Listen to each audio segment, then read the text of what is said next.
Mon nom est Jean-Sébastien Boucher, je suis avocat associé chez Barrette et Associés. Depuis 11 ans, je suis un avocat spécialisé en droit des affaires et aussi un conférencier. Je donne des conférences à travers le Québec déjà depuis plusieurs années.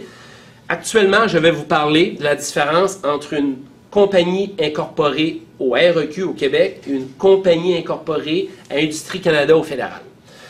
Il y a de ça plusieurs années, il y avait une différence.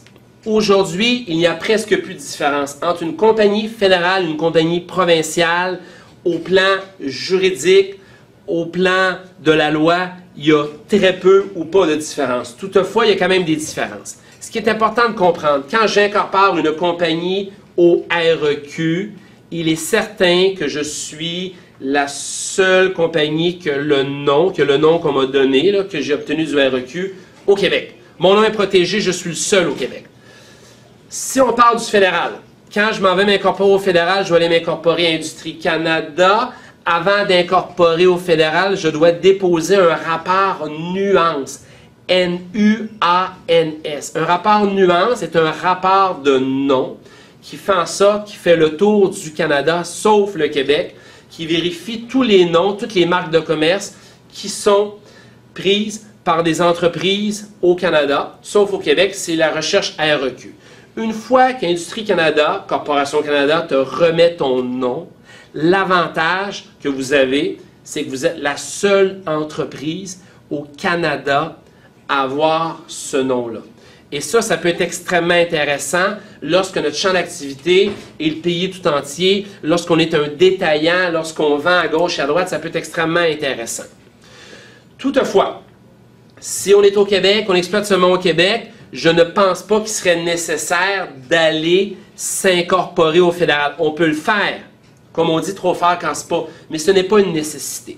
Toutefois, lorsqu'on est incorporé au fédéral et qu'on est la seule entreprise qui exploite ce nom-là au fédéral, ensuite, si on voulait avoir une marque de commerce c'est fédéral, ça sera encore beaucoup plus facile puisqu'on est déjà l'unique entreprise au Canada et ça sera encore plus facile d'aller chercher notre marque de commerce.